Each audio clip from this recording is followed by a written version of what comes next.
Hello and welcome to the Plastic Crack Podcast. It's season 6, episode 27, hobby fulfillment. And is it possible? By the end of this stream, are people going to have left the hobby? They're probably left watching the podcast. We're just going to have a bit of a chat about that.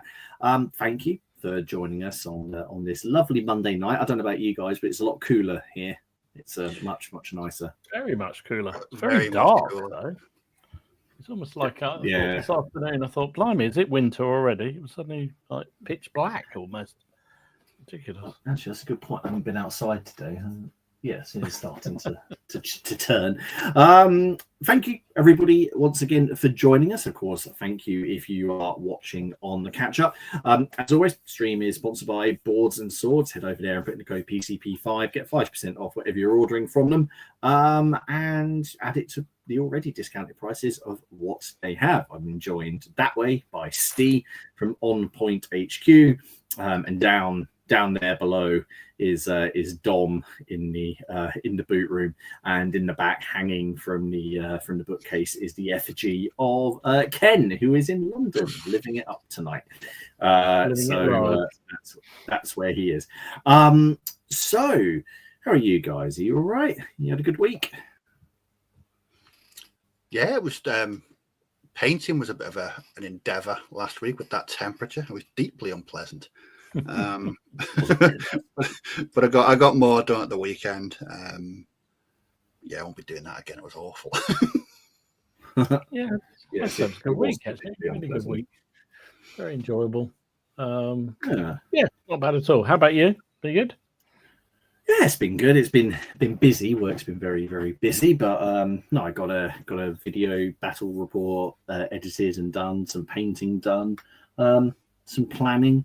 All the really well, I say all of them. Some more of the really dry texts about 13th century England arrived, and I've been really enjoying them. Although I've done a silly thing. I ordered it twice. I spent £40 on the same book twice. And it's not a big book. I must have ordered it when I was on holiday in the pub. I was going to say there had to be alcohol involved somewhere. Well, it's on eBay. It hasn't been dispatched yet. But then I was thinking about it, and I went, I didn't order that book, bugger. And then I saw a copy on Amazon that was arriving, in a couple of days. So I bought it, and then I got a dispatch notice on eBay as well. Oh dear. Yeah. So I don't know. I might just I don't know what I'll do with it yet. We shall see. Let's be a good one then. Oh, balls. Just put paint all over my hand. I've had to sort of shift the setup around in here because I'm halfway through filming a video, and I need the arm to stay where it is. I need this in the same place for continuity. Obviously, something that Ridley Scott. When we go live, I managed to drop things on the carpet. I can't. Unbelievable! Every single frigging time. Well, while Dom tries to recover whatever it is he's looking for, his sanity. Let's check in with everyone and see how we are doing. So Bitty says, "Hail, Legions Imperialis minis on the painting table tonight, but 8mm miniatures in 2 pieces should be considered a crime against humanity." I know a man that will agree with you for definite on that. Nick, he's a dank Bury Sedmans today. He's working on a black Douglas Scottish shield trim. Have you seen Nick? Have you seen Reconquer Designs version of Black Douglas? And he's done about 3 different versions of him. He's got him young, he's got him on horseback, and then he's got him naturally dying and holding the heart of Robert the Bruce in its little reliquary. It's very cool. If you haven't got let me know. Ones that I've had kicking around for about 6 months, possibly longer. So I'm just going to put these together for another Roman unit. These ones are really cool because they've got covered. The shields are all in the canvas wrappings, so no shield transfers for these ones. Oh, bonus. Exactly. Bicker's here, but he's twerking in the control room. I'm going to leave that one there to everybody. That's an image I'm going to take. Take some time to get rid of that. See, I don't know if he's going to hate me for this, but all I can think about is that episode of The Simpsons where Homer is dancing in his work, around. That's how I I imagine he's surrounded by is that like Homer's office. He's got the control room surrounded by it. I'm not casting aspersions. I'm sure it's exactly like that, Martin. I'm sure it's exactly like that. I mean, he's very adamant he doesn't have a desk. It's a workstation. Nick Games is here. Steve Harbour, 6 mil World War I British Cavalry. Pat Neal, Martin Hoey, Mo Bonhoster, how you doing? Alid, how you doing, dude? He's working on German transports and Australian infantry. Grant, how you doing? David, Carl Burks, Andy Stocker. Hey, assembling minis and painting Port Royal miniatures. Awesome. Trevor Hodgkins, the hobby brush. How you doing? Simon Stokes, hello from a moody, murky Milton Keynes. Just rattle can prime my latest batch of Greek hoplites, and now I'm high on the fumes. Lazy Pirate Painting, how you doing? Jason B. Rob Yonce, you right? Mort Cirque, how you doing, dude? How's it? How's the weather over there? Major Clanger, hi from moody West Yorkshire. It's the best type of West Yorkshire, isn't it? Neil Oldham, Camberwell, Johnny, Lynn Harvard, Newsphere, how are you doing? He's writing up a Zona Alpha battle report and refining scenarios. Awesome. Rob Kendrew, Robin Ovens, haven't seen you before. How are you doing? Welcome. We were talking about you before the stream started. Ed James, David Benton, how are you doing? Wargamer of Kent. You're right, Nathan McGowan, double dip. Hello, the Stoic Steve, David Kerr, Old School, how you doing? Nick Games, Ewok Kebab, Mike Hattery, Shakos and Sprues, Redwell, Tyler Counts, Ben Larry, I haven't seen the real Steve yet, Lionheart, Red Steph, Trey Janik, it's going to do that thing, Volleypool, NZ, Major Clanger, CCLD, Tactical Exercises with Toys. That's an amazing name. Dynamo Miniatures.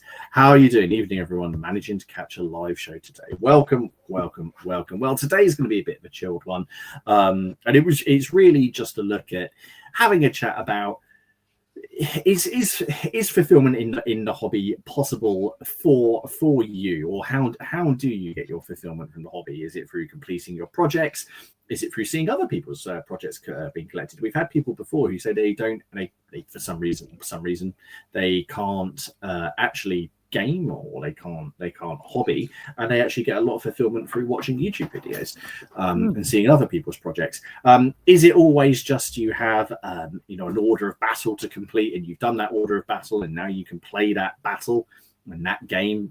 Yorkshire, I'm thinking of here. What do you do afterwards? Do you start a brand new era, or do you move on to another battle within the same war because you've got a bunch of the figures already, but it's kind of the same, kind of a wrong regiment? Or do you just, go on, start fishing or something?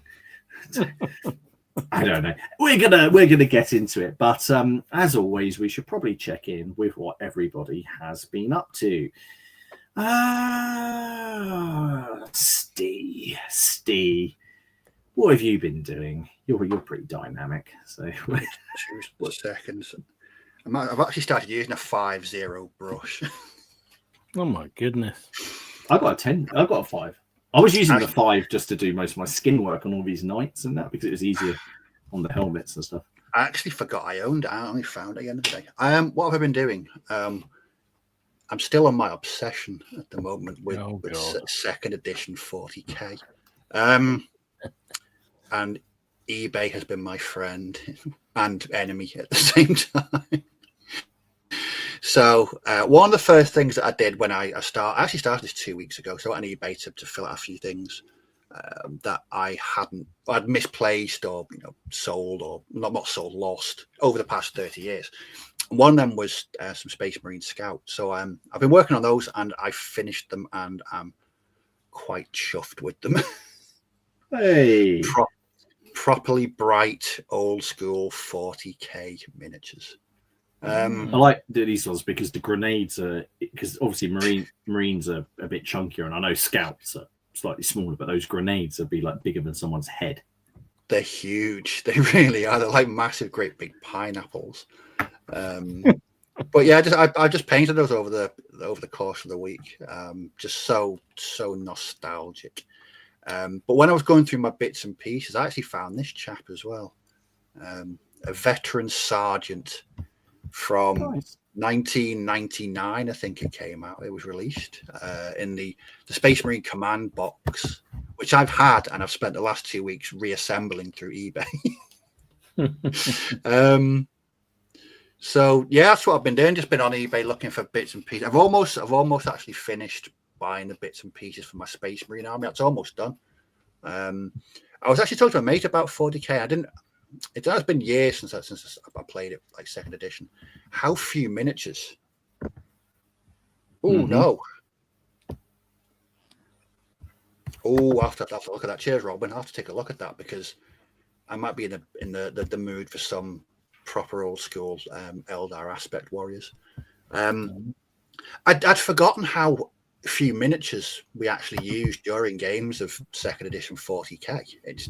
I've written up a I'm not joking, Steve. It's been all consuming for me and my bank account as well.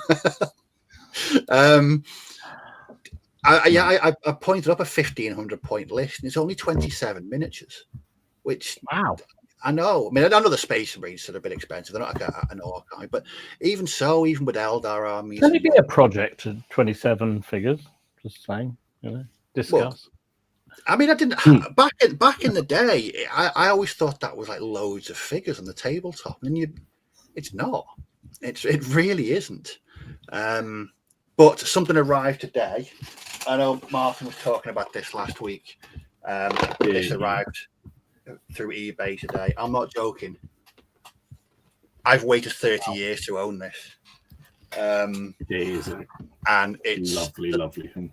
The absolute nostalgia of getting it and opening it and just seeing the cards again, seeing the psychic powers. Oh, it's been great. I also had another delivery today. So this is, I put it in the Facebook group, but I got Abaddon the Despoiler.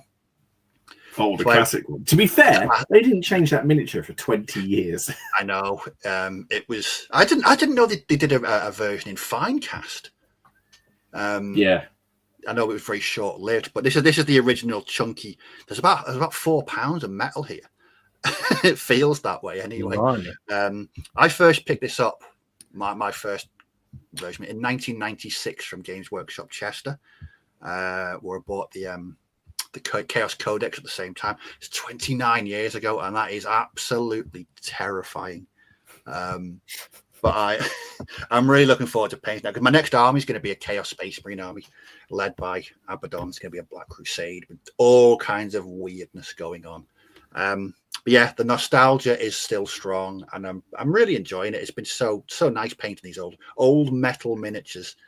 I never thought I'd hear myself saying I'm enjoying painting old metal miniatures again, but no, I really have. It's been such a joy. Really good. I think we need the real Steve back because this is just something really weird going on here. Well, the real Steve's not in the comments, so yeah. Exactly. So I think we've got the fake one again here because he's talking about metal models, loving paint. I mean, it's just I'm painting bolt pistols red. That's classic 90s.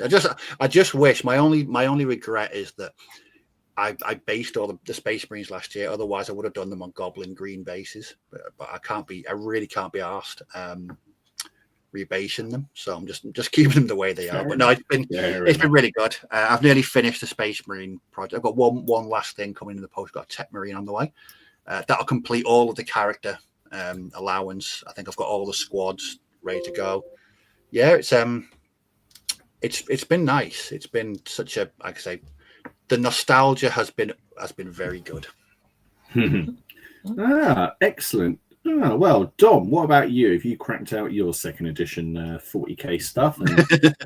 Oh yeah, I can't wait. I'd just like to report I have failed to find the arm that I dropped on the floor, but I found 2 others and 3 heads.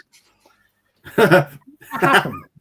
I didn't even know I was missing. I wasn't aware we were co-hosting a podcast with Ed Gain. So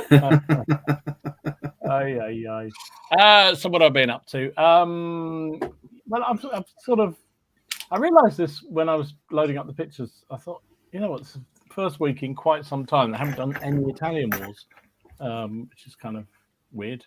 So you cracked out, did the 90. That sounds weird. So you got the Italian horse out and did a 96-man pike log. This was last night. No, I didn't. No, I didn't. Don't be silly. No, worse than that. I just played some weirdness. So I had a game of weirdness. Oh yes. Oh God, yeah. Friday night. That was a bit. But this was awesome. Yeah. So what were you playing? Is it Oathmark you were playing? No, we were not playing. So the context on this is the army that I built when Ken came round a couple of times during the lockdown period where you're allowed to meet in people's gardens. And he came around and we had a couple of games of Oathmark. And it's basically an orc army that I built. Mantic orcs, I think they are. And true to form, Ken moved on to something else, sold his figures, and these sat in a box for quite some time. And then I thought, you know what? I was going to sell them. I was going to get rid of them because I just thought nobody down the club ever plays. And then I was talking to Alec, and he said, we were talking about having a game. And I said, well, what about Dragon Rampant? So we played a game of Dragon Rampant on Friday, and I played the Weirdies. So there you go. So my orcs came out, and it was good fun, actually. Really enjoyed it. Awesome. They look great. I remember when you had that box. That was awesome. It was kind of, yeah.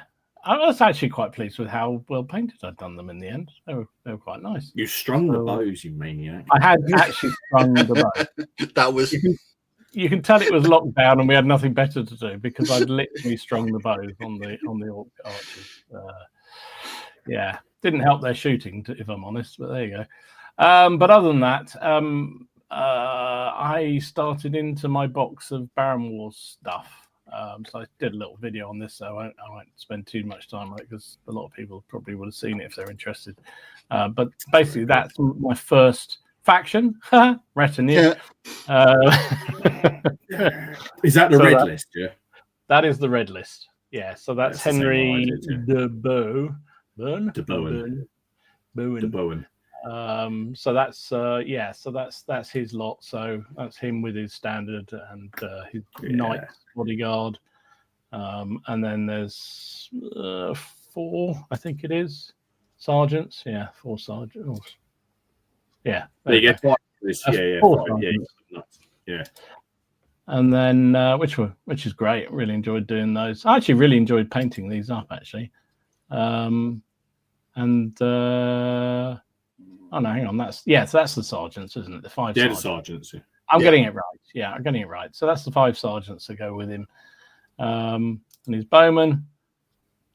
And the peasants are revolting. There you go. Yeah. They do surprisingly well. Really? In games. Yeah. Mine have. They're just great because you can't ignore them.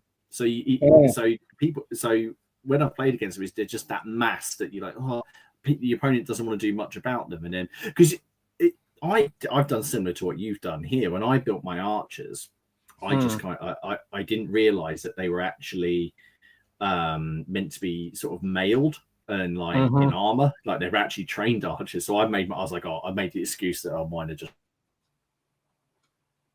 ruffians and you know they're outlaws. They're really good. they're really good. And yeah, good. And then the levy just go around bicker. What have you just written?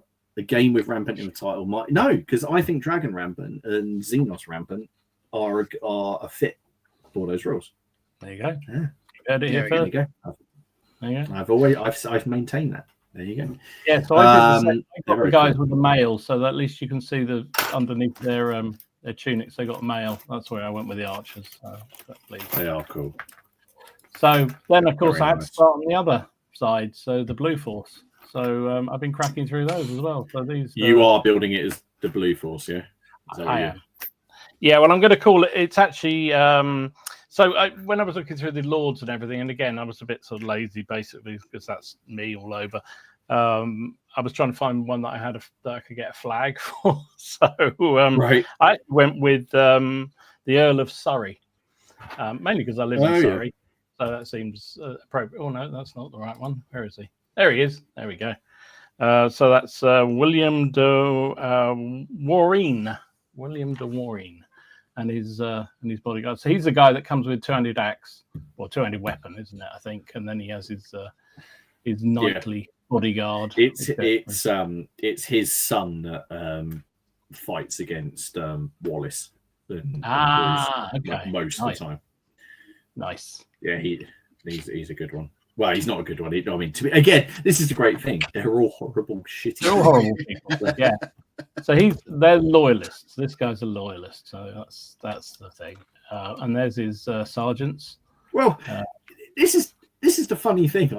That's really cool because they all come off as rebels and loyalists. Then John dies, and all of the rebels pretty much become loyalists, and they go, "Oh, the French king that we've invited over. Yeah, now we're going to kick you out because John's dead."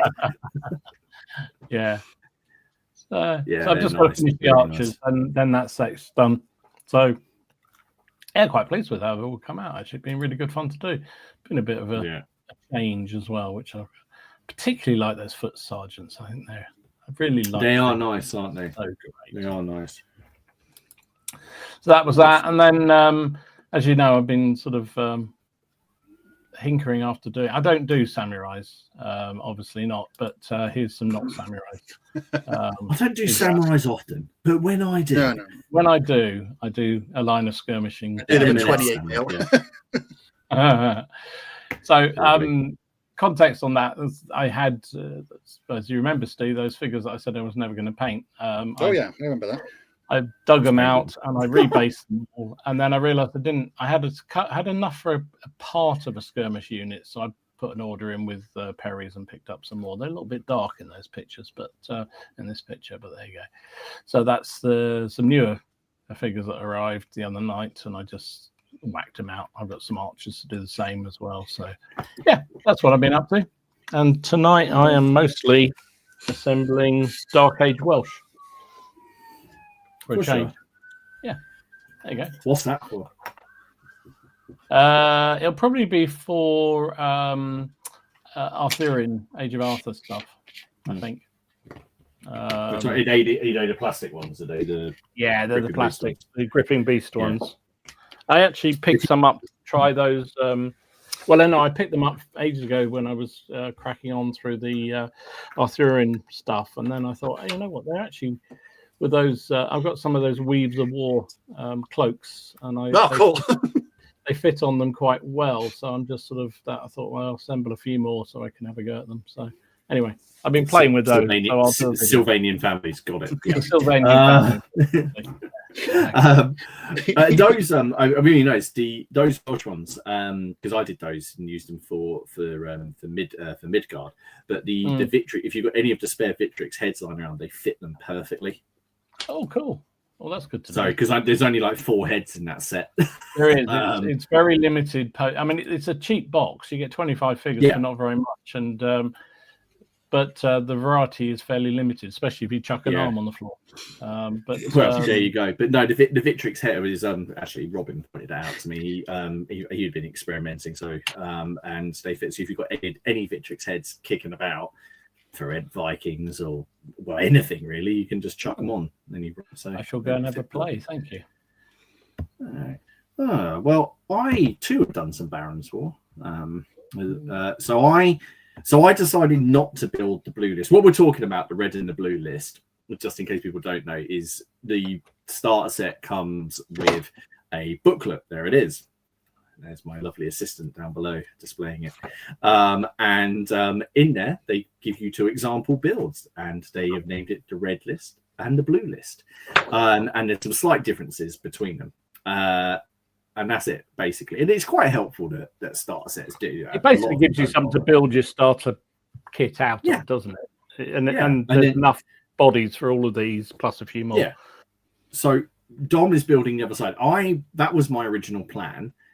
And then I threw that out the window. So I decided that I wanted some crossbows after reading the rules for crossbows. I don't know if you've read them, Dom. I have not yet. No, they're nasty. They're nasty. Basically, if they hit and they get a 10, the opponent can't save unless they're on a 10. If they get certain skills, they can stand still and shoot twice. They're nasty. There you go. nasty, Dastardly nasty. French weapon. They are. Right. So here you go, though. So I've made some marksman sergeants. Oh, nice. Nice. Using trinkets. So yeah, those were fun. I don't know quite why it's come out so dark, that picture, but anyway. Yeah, they're a lot of fun. So they'll be making their way into the next game alongside those knights that I did. I had a load of the rubberized horsehair left over from redoing all my trees. And I was having a chat with Robin and Matt, and just saying something that is so weird. Something you don't see enough of is bushes, right?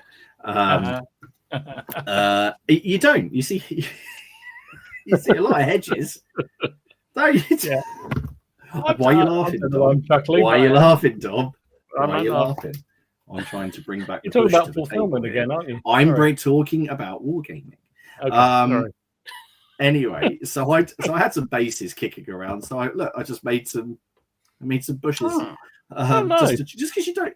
I just thought, especially if you're playing skirmish games, if you want like a piece of blocking terrain, but you don't want to chuck a load of rocks down because it looks weird, just chuck down a bush. But I thought certainly in the moorland, a lot of these battles take place on moorlands and big areas outside towns. I just thought it was something to do. I like it. So No, they look good. There you go. So bushes. So I'm bringing back the bush to wargaming. Bring back the bush.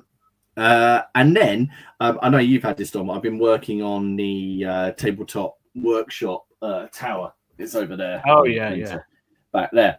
So I'm just in the middle of sort of internet, but because it goes with the castle, and because you built yours as a tower, didn't you? I did.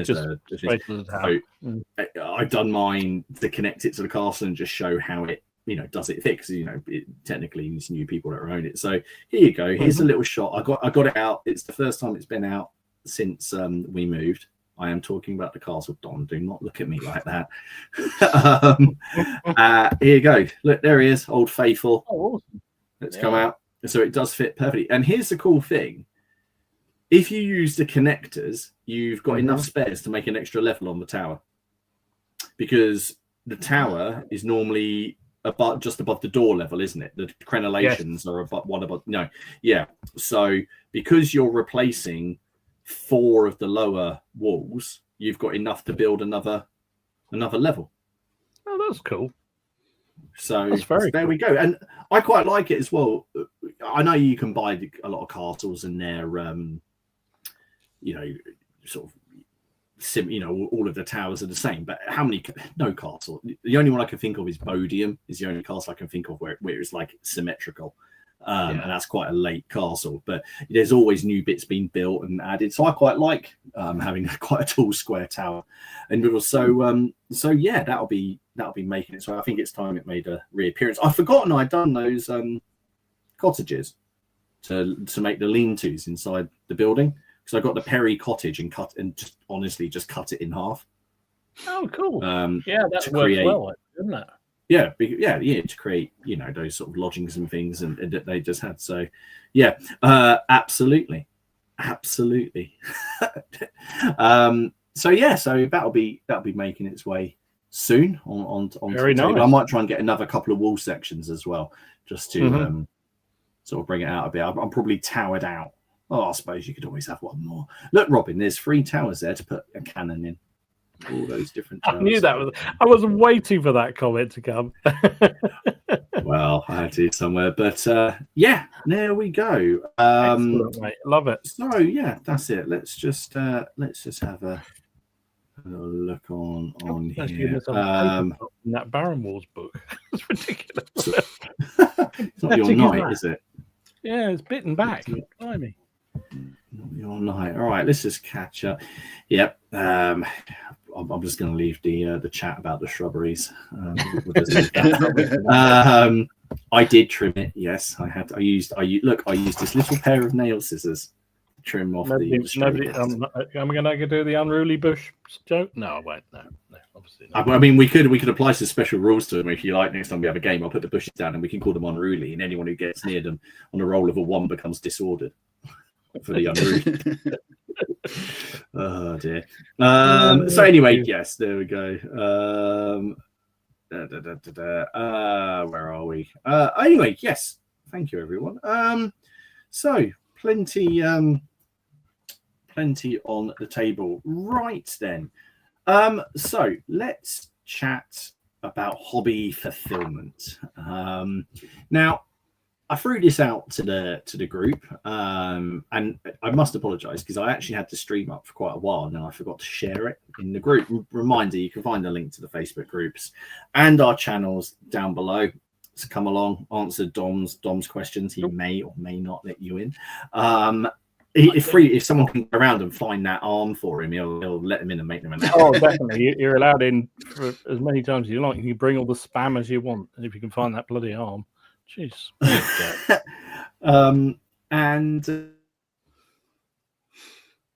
Yeah, so I thought we'd just do is chat to people, just see how do you get your hobby fulfillment? Is it through the painting? Is it through the wargaming?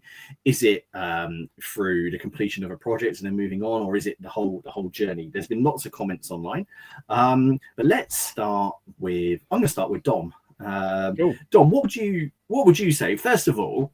Where do you get your main fulfillment from the hobby? Is it the community, or is it the sticking together of the models? Or is it? And then what we'll come through to, and then we'll come back around and we'll have a chat about, is there actually an end point to this madness? God, where's your main fulfillment come from? Do you think? It got me thinking this, which I guess is a good thing because it doesn't happen very often. I actually think it is the community thing more than anything else. And I don't just mean this community, but the gaming groups I play with and the blokes that I meet up with and, talking about wargaming. I think that gives me the most fulfillment. I think the collecting the models, it's that sort of thing, isn't it? It's about how much you get into it. But I love the collecting the figures, and I love the projects, and I love the research and all that. But I think if you strip it all away, the thing that keeps me doing it, apart from the fact I have a fascination for military history and always have done, is that camaraderie bit. It's that fun bit. It's the shits and giggles you have around the table, the stupid stuff that we get up to with this, and the fact that 150 odd people listening to us talk rubbish on a Monday night, that kind of stuff. And we thank you for watching. Yeah, which is what that's the fulfillment I get from it. I really, I think if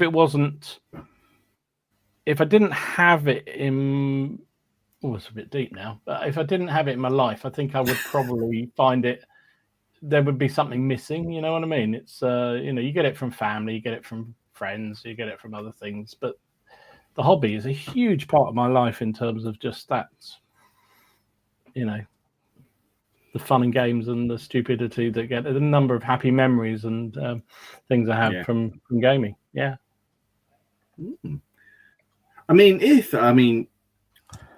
See, this is something I found is the community's become a much bigger part of my hobby. Weirdly, since lockdown, since I started the channel, because my part of the hobby, because I didn't go to a club and I just gamed quite locally, and went to Salute once a year. It was quite a what's the right term? I wouldn't say insular, but it was very limited until I started doing the channel. So. Could you see yourself not doing the channel now? Is a bit just part of that fulfillment with the community come through the channel? Yeah, yes, definitely is. And funny enough, I can't remember the name of the guy. Sorry, otherwise I'd shout him out. But there's some chap that has a hobby channel. And he's been doing it for about 7 years, and he was bemoaning the fact he only got 1,000 subs, and the fact he should stop. And he seemed to be chasing clicks and everything. And I just said to him, I sent him a message, and I said, you know what? Just do what that's fun. Just that you enjoy. And that's what I love the video bit, because it talks to talks about the journey I'm doing and the stuff I'm doing around the hobby, and that's as much as I really look forward to putting a video together and sticking it up and seeing what people think. even if only 50 people watch it, that's still kind of fun. So yeah, I think the video and this stream is very much part of the fulfillment for me. But yeah, I think it's all part of that package, isn't it? It's become part of the hobby. People say, are you a war gamer, or are you a YouTuber, or are you a hobbyist, and to me, I'm still a hobbyist. It's just oh, definitely that. Yeah, I mean, I don't think through the channel. Yeah, I don't think you can be. I don't think we could be a hobbyist, a serious YouTuber, really, and doing what we do. But, no, absolutely not. If you get that channel, definitely give it a shot. Oh, well, hunt for it, because he does 40K, but he was kind of getting a bit worked up with the fact that he wasn't getting anywhere with it. And I've had this discussion with a few people, and I haven't got huge numbers of subscribers myself, not like the huge numbers you've got, but it's kind of, to me, that's always been the thing. Hopefully people enjoy it, as most people do. So you just get on and do it. Well, no, absolutely, but that's the thing. But I find a lot of videos that I will now. I watch a lot of channels where it is just hobby updates and just chatting and just just going through their latest build. It's not necessarily don't get me wrong, there's a lot of like fairly big channels that I like to watch, but they become I like finding smaller like people have there's some people have only got whatever, like 25 subs, but if they're putting out good videos and they're putting out stuff I'm interested in, I'll watch it. Other than that, there's a horrendous amount of true crime on my YouTube. I don't know about you. Just the other thing I was saying to this guy, Alex Attempts Tabletop, that's his name. So check him out. He's got 1,000 subs, and he does mainly weird shit. What was it called? Sorry, Alex Attempts Tabletop. There you go. I shall put, if it allows me to put a link in the chat, I'll put it there. And that was one of the things I was saying. So if the channels I like are the ones where people are enthusiastic about what they're doing, right, and they're having fun, and you're enjoying the hobby. Because to me, that's the bit I like. And that's why I find it quite hard to do solo battles. People will say, we've got this big room, why don't you play solo games a bit? But it's partly because that's just with me, and I actually quite like the fun and games of having a laugh around the table with people. So that kind of is all part of that community bit, which I like. And even before the YouTube stuff and before all the stream and everything else, that was the bit I enjoyed. I used to get together with my mates once a week or so, and then we go off to clubs and sometimes competitions, and it was the fun, really. We're deep and emotional here. We are. We're shallow. Right. We're very, very shallow. Well, I am. Yes. Yeah. Right then, Steve. What about you? Where's your main part of hobby fulfillment come from? Because, and I don't mean this and I don't wish to assume you don't play as many games as Dom and myself because of where you are. So, where's the hobby fulfillment come from for you? Strangely, with Dom community. So prior to starting the channel, I only joined Facebook in 2016, and I didn't put, and that was purely to belong to a group. I didn't actually post on Facebook for a while, and then I set up a page and then a YouTube channel. And for me, it was the community aspect of it. I mean, I'll be honest, I'm not the most sociable of people. I just put you down as on my phone, sociable Steve.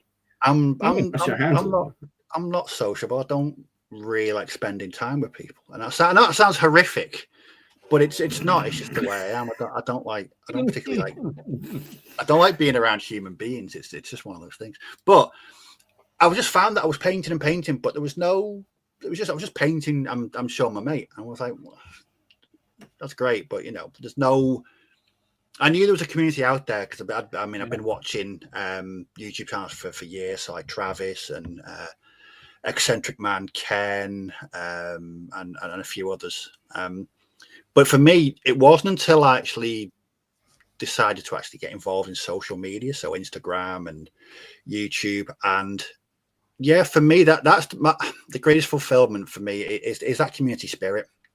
And I still think if I hadn't taken the steps it did to become involved with the YouTube side of things, I'd still be painting World War II Germans every day. I wouldn't. The world would be a I wouldn't have. I wouldn't have. I mean, over the past sort of 3.5 years, I've painted some strange stuff, and I've gone in hobby directions that I'd never thought I'd ever find myself, doing. Landsknets. I mean, I never thought I'd see myself painting landsknets. Mm-hmm. Never thought I'd see myself painting 40k again, ever. But I have been. And so for me, obviously the biggest one for me is the community, but closely followed by the painting, because I just love painting. I just love it. It's the biggest thing I do outside of work is I spend more time painting.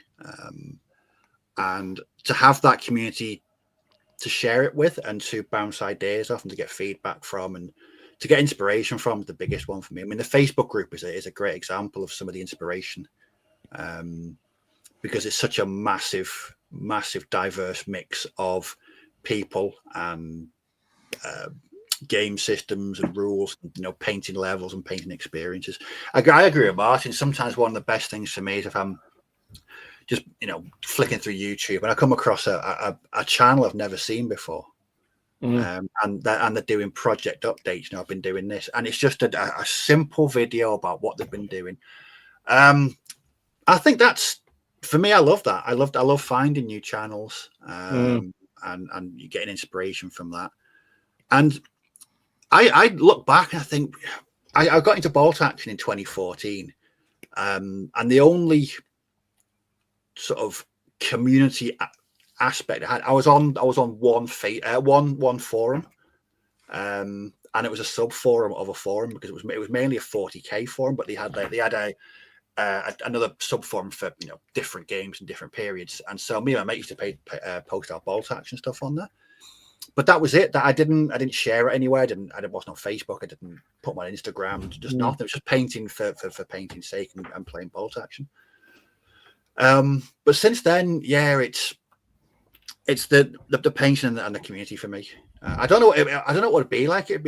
People talk about the hive mind, and it's a real thing. I get this impression it's a real thing, because I can imagine if you were completely, having been sort of immersed and involved in the community for as long as I have been, if that was suddenly taken away, I'd feel so lost.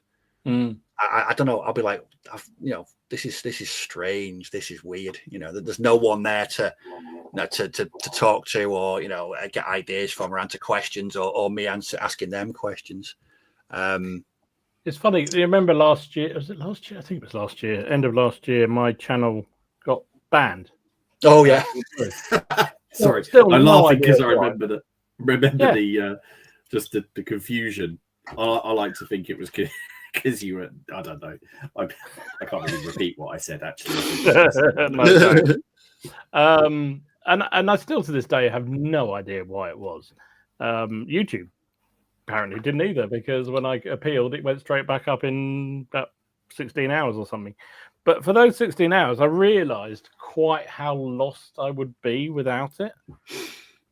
It was bizarre, because it was like, well, this began as a bit of a side thing. I think I never imagined be doing it this far down the line. And it is bizarre. I think I would be lost without it. But I mean, I'd still love the gaming bit and talking shit with people at shows and that kind of stuff about the hobby. And but the definitely the video bit. That's why I always say to people, just they're talking about doing it, just do it. Just have a go. It is, a lot. I would definitely echo that. I mean, if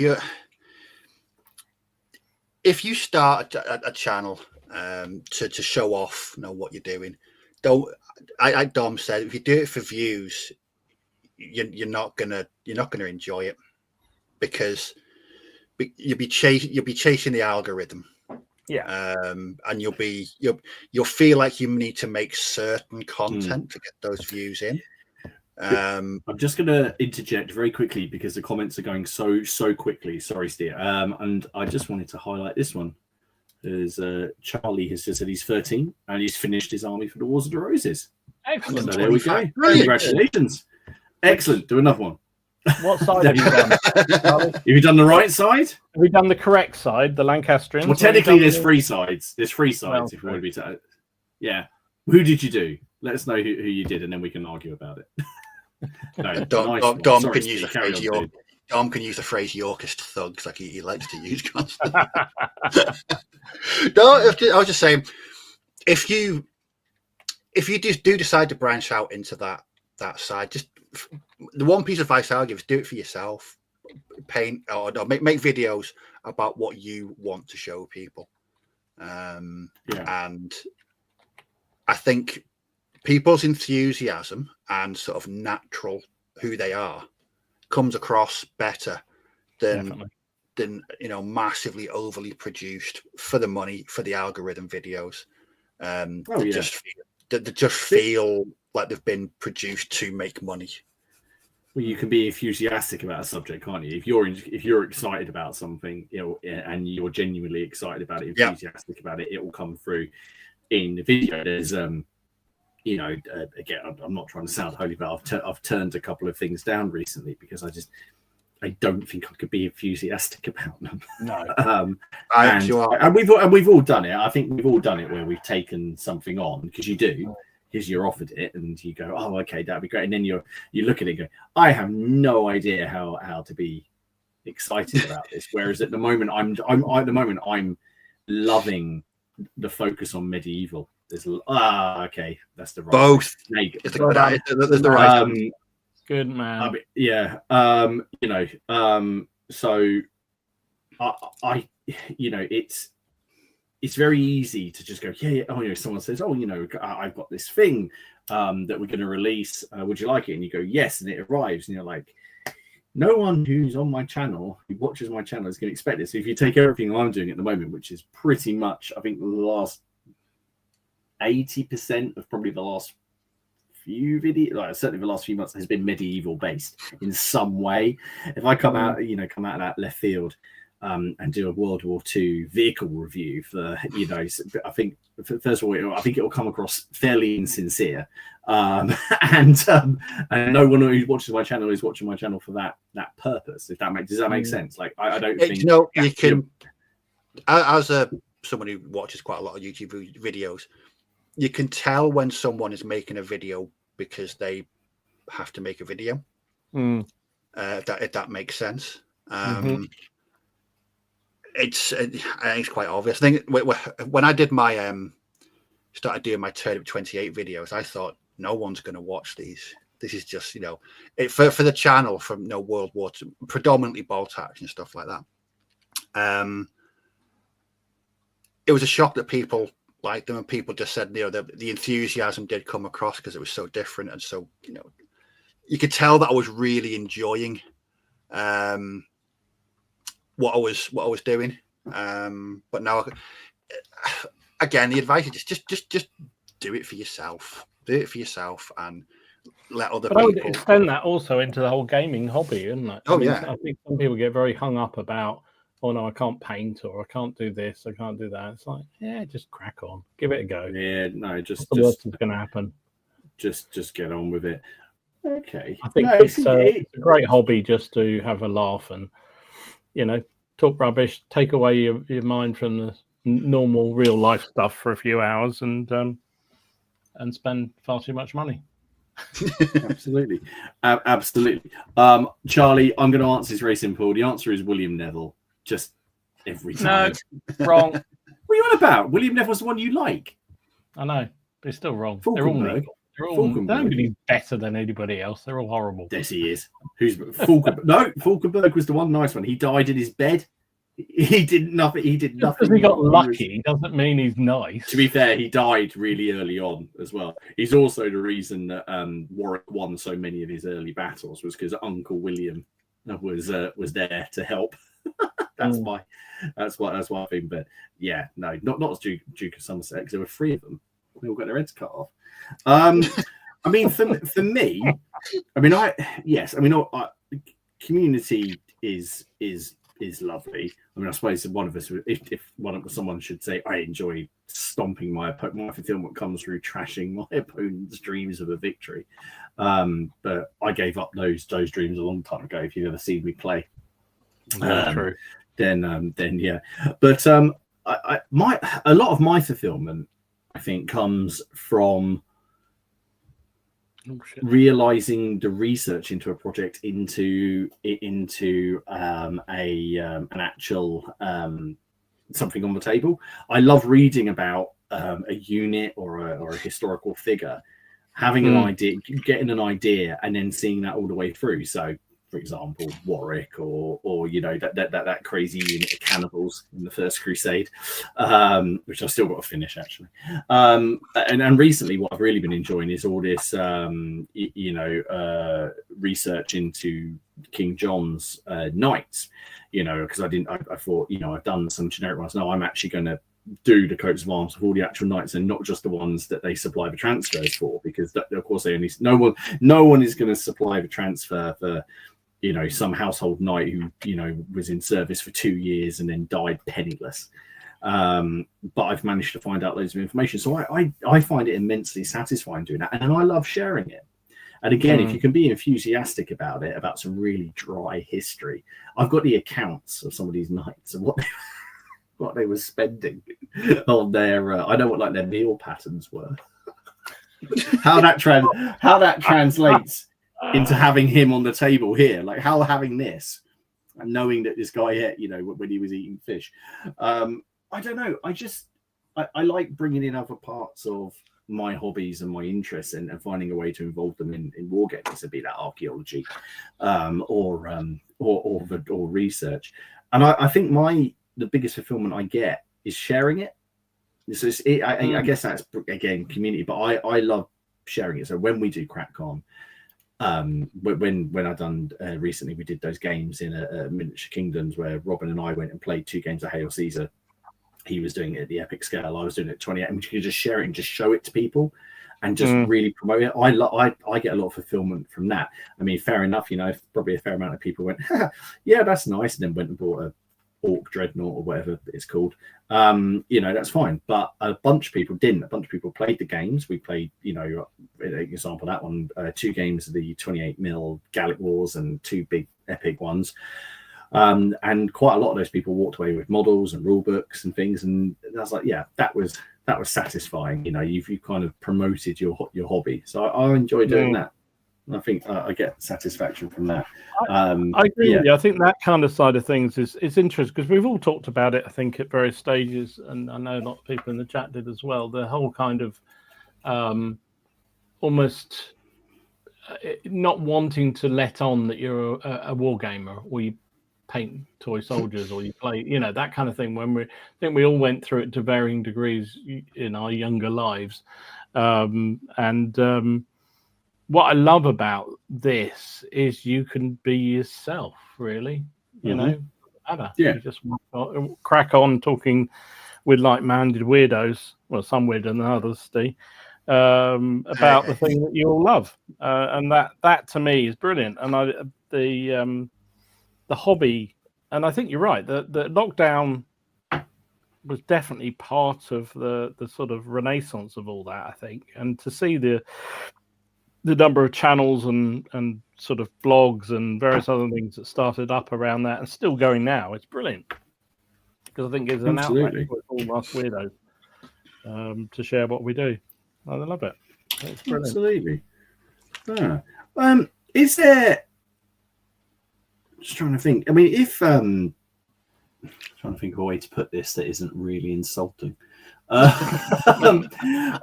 is there anything that would change that for you, do you think? Like, would there have to be something pretty sort of large scale in the hobby, or like if certain companies shut down, or if conventions shut down, or the channel drops off? Do you think that would change you if you weren't getting that? If the community feeling went away, would you still carry on?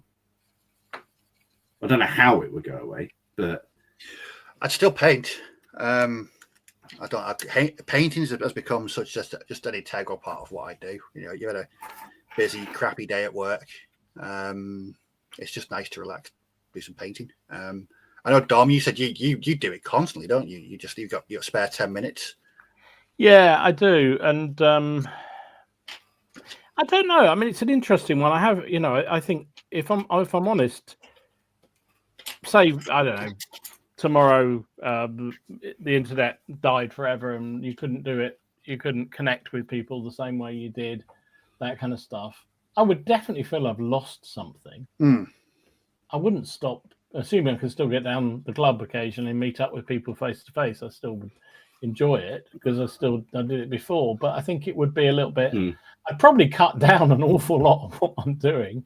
Better not tell Elaine; she'll probably pull the plug on the internet, so it saves an awful lot of money. But yeah, I probably would slow down a lot. I wouldn't do as much as I'm doing. But I don't know that. I don't know. It's as I said, it is integral, that kind of community for me, for the game, for the hobby. But I still love the hobby. I'd still read historical books, and I still love watching historical documentaries and YouTube videos and God knows what else, and podcasts and all that kind of stuff. So I definitely, that wouldn't change because I've always done that since I was able to read, pretty much. But it would definitely lose an outlet, that's for sure. And that wouldn't be nice. As I say, when the channel nearly went, I thought, Jesus, what do I do? Do I restart again? Do I do, what do you do? I think I would have had to have done, but I have one real big bit of hobby fulfillment that fulfilled me. Hello, Paul. And it was when I managed to stick together a certain model for the Anglo-Zulu War Range that I'd been trying to stick together for 2 hours. And if I had to probably put that down as one of my all-time, great moments, just for me personally, was managing to stick that together and not hurl it against the wall. I couldn't have hurled it against the wall because it'd have been stuck to my fucking hand with the amount of glue. I stuck my eyelid shut, man. Come on. That's dedication to a model. Hello, Paul. Hope you're right. Absolute dedication. Love it. That was one of the funniest shows ever when you were trying to put that together. That was hilarious. I'm glad that my level of frustration. And just it's normally me that gets all frustrated with models, so it's very nice to see somebody else going through the same kind of stuff. So yeah. that model lives in a perpetual state of just like cushioning. So it's got a whole bunch of cotton wool around it. Then it's got like a whole bunch of like bubble wrap. Then it's in a rub box, and I always make sure it's the rub box that's on the top.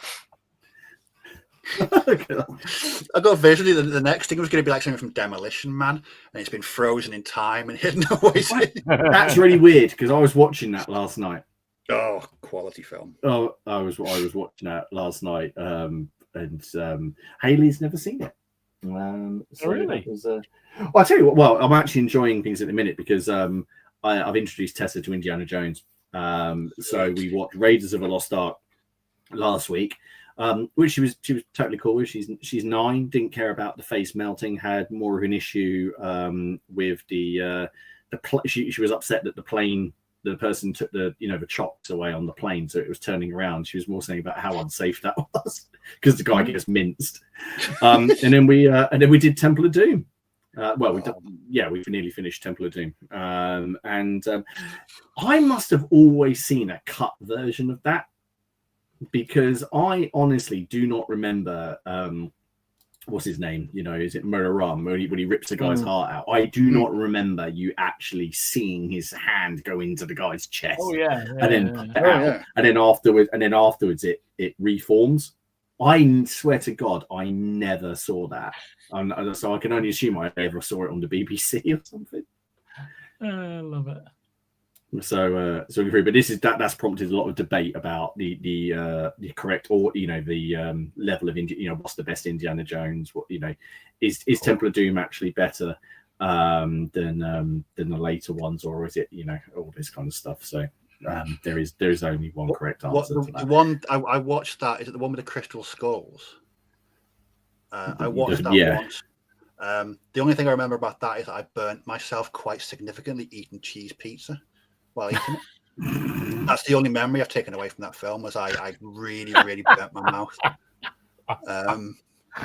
But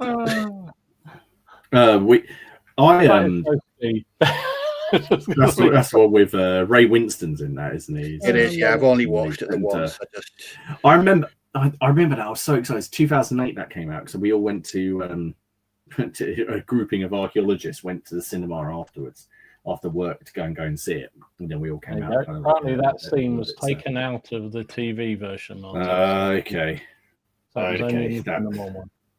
that explains that then. But no, so we're enjoying that. Should we do some news and then we can go through the comments, because there has been an awful lot of comments. So shall we have a look at some news? Oh god! And now my news selections, I went and saved them all, and then you literally had all but one. So you do yours, and I'll copy. I'll do what you didn't do. I'll do, Well, actually, no, I've got two. One of them counts as news, but I'll do it last. That one, because I kind of want to. I just have. It's just a little bit of a thing I just want to know. Anyway, let's get going.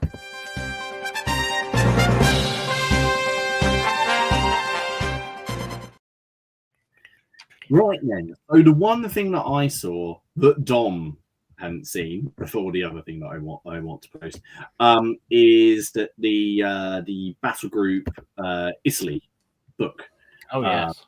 Has been announced, or now I'm getting a little bit confused about the Battle Group situation, and I'm sure Robin and James in the comments will say it's right, but this, as I understand it, is the last of the books that is being produced before there is a new print run on the main rulebook, and the new print run on the main rulebook isn't a new edition, but it's going to sort out things like typos and add diagrams and maybe just re-explain some things. But it's not a new edition, like 1.5.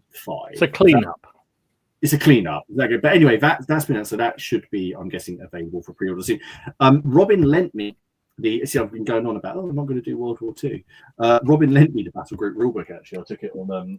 I took it on holiday, and I'd actually be quite keen to give it a go. I know when Ken played it against Robin, he really enjoyed it, and didn't that knock him off bolt action for a while? It did for a while. So, yeah. So that was the one thing I saw that you didn't already pick up. Well, you can do some of the others. You go ahead. Okay. Well, I'm going to put these up because Dom, for some reason, Dom's decided to add these to the news again, and I think I don't know why he's done it. So these are now available from Warlord for the Italian wars. These are the gendarmes. Yeah. Okay. I'm saying nothing. And then we have some crossbow. So these are available now. These are the light mounted crossbow. Mounted crossbowmen. Yep. I want to know why they did them in ghosts. That's the other thing. Why they go? These are the army of the dead. They're undead. I mean, the guy on the left in the green cloak, he looks like he's run into a wall very quickly. He's got a completely flat face. But they're all white. It's like, what the heck is going on? It's hot in Italy. They should be brown, shouldn't they? Anyway, sorry, carry on. And the cannon. I like the cannon. Yeah, cannon's the best one, actually. But what the heck are they painting that? So they are available now. Rush out and buy them. Have we worked out yet whether these are new sculpts, or are they a different? They are new sculpts. Oh no, are they? I was going to say I have done some digging around in and looked at a lot of different comment threads, and they are. Yes, they are. Right. I mean, moving on. Yeah. Moving on. Let's move away from those. You do the rest. I'm pleased you did those.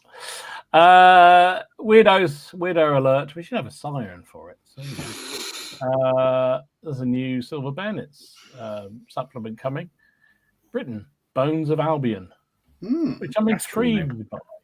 Yeah, really good, because they've got sort of things like British civilians.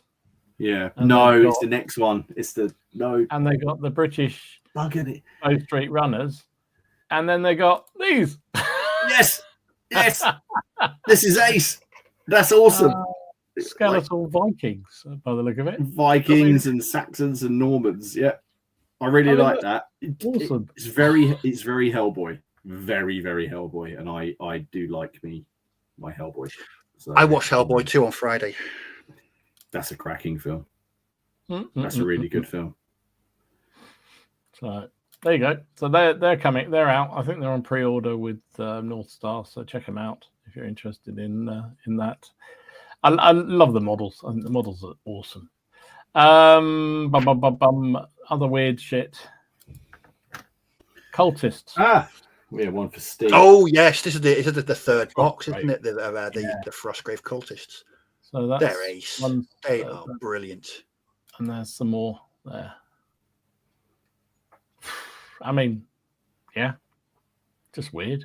It's a very the plastic kit, the first one, so versatile. I've used that in so many different projects. Yeah, they're pretty damn good, I have to say. They do look good. Obviously, I'm into fantasy now, so it's all good. The other thing I saw was Victrix are doing a whole load of shield sprues. So you've got Dark Age round shields. You've got Greek hoplite shields. Medieval heaters. There seems to have been a call for this. Say again? There just seems to be loads of people got really excited about this.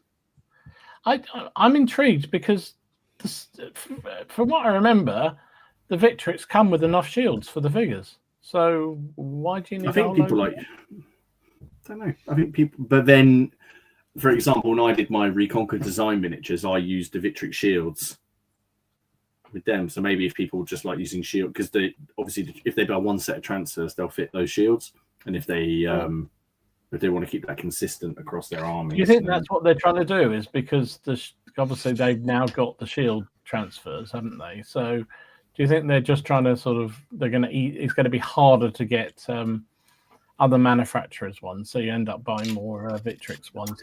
Possibly, but they did say they weren't going to stop producing. No, they did. You're right. For other manufacturers. Yeah. Anyway, it's intriguing. I thought it was interesting because on the pictures you've obviously got the transfers, little big man transfers. Mm-hmm. I thought they might package them together, so you could buy 48 shield with the transfers with them, but it doesn't appear they're doing that. Yeah. So anyway, that's what I would have done. Or at least offer it as an option. I suppose you can buy them separately, but then they come in weird numbers. So yeah, I don't know. Anyway, the other thing, and I think you've got some pictures of these as well, haven't you? Little dwarves. Oh yes. Little dwarves. So, War Games Atlantic's. Is this the second one or the third one of their 10 mil? Well, for the fantasy. Yeah. Because they've done orcs. Yeah. This is the second one for the fantasy side, but the third one overall, they've done samurai. Yes, I've got. Hang on, yeah, look, there you go. They do look good, don't they? Oh, nice. They do look rather nice, and you get a shit ton in there. I mean, a metric shit ton for 30 odd quid or whatever it is. Very, very impressive. Is that more than there? Yeah, there you go. More than little fellas. Yeah. Very good. So yeah, I think that was all I had.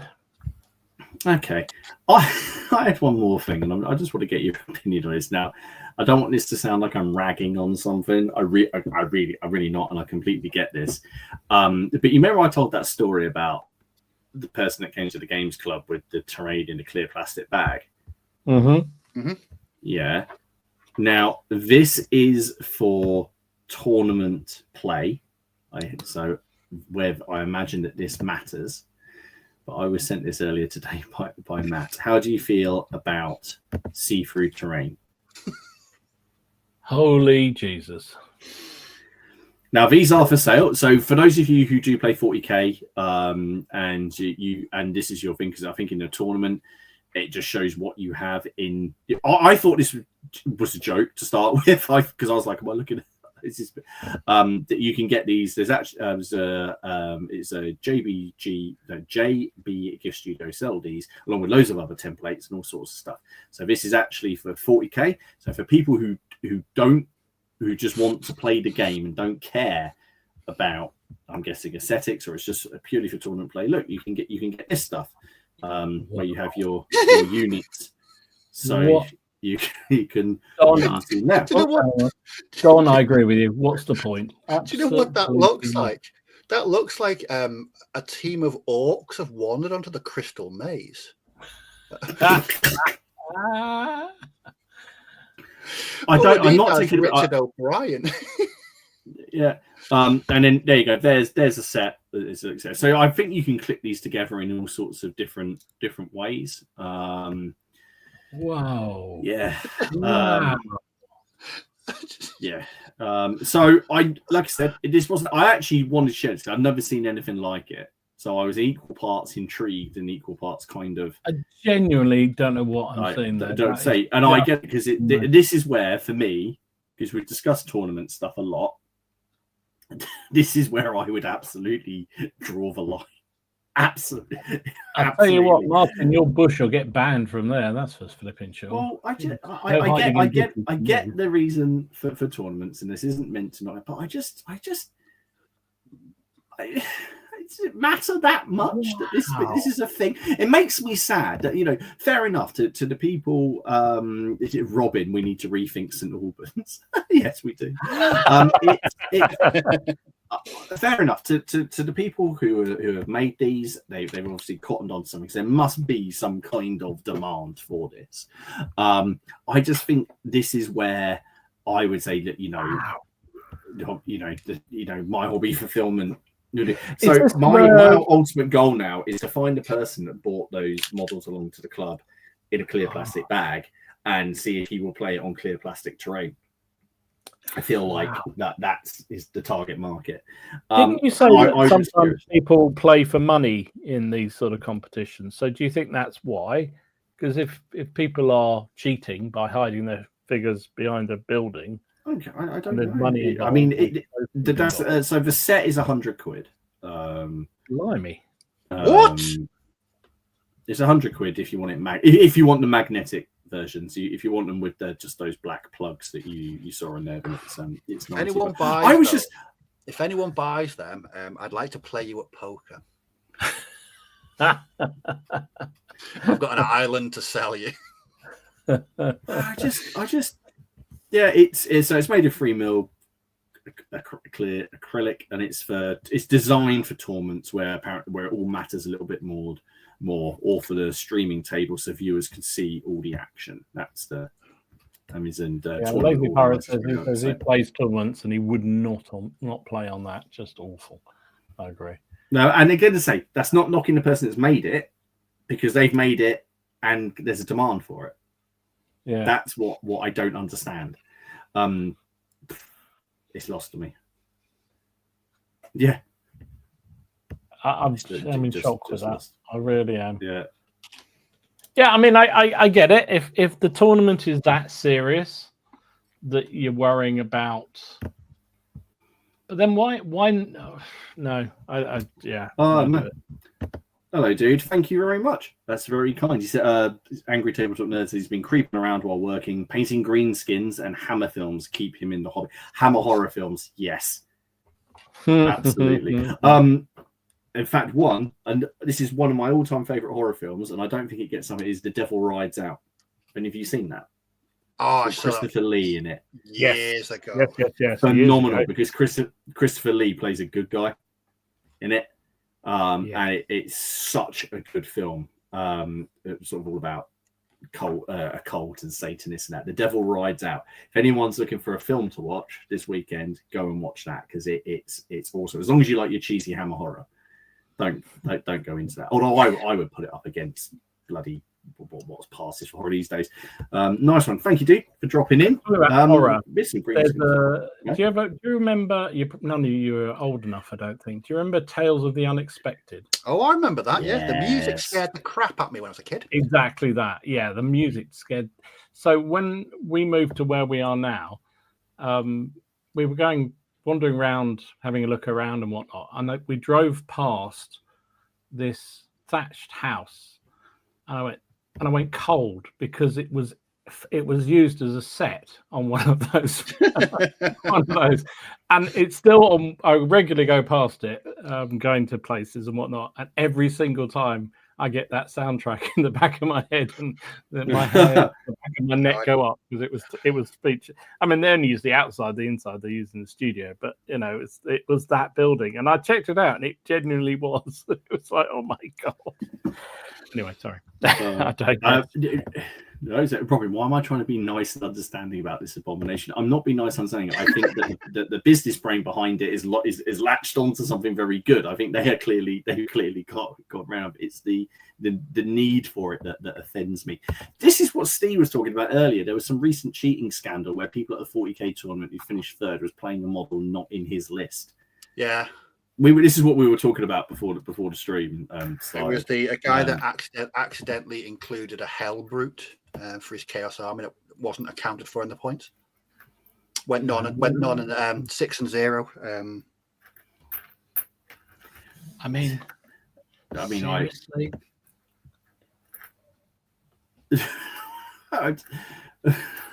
I mean, I don't know. Paul says his great aunt used a wardrobe for Tales of the Unexpected. Also defeated. That's ace. This wasn't where I was expecting the stream to go tonight, talking about Tales of the Unexpected horror movies. My favourite episode of Tales of the Unexpected, give me 30 seconds, was an episode where a woman offed her husband with a frozen lamb chop, and at the end of the episode, she fed it to a policeman. So she got a policeman to eat the murder weapon. My favourite episode of that all time. I was just trying to think. Do you have a favourite horror film, like a hands down favourite horror film? I don't like horror films. I don't watch them because they scare me. I know that's the point, but I don't like them. Favorite horror film? I'd probably say The Exorcist. Oof. The original Exorcist. The original Exorcist. Yeah. See, I always fell between The Exorcist and The Omen.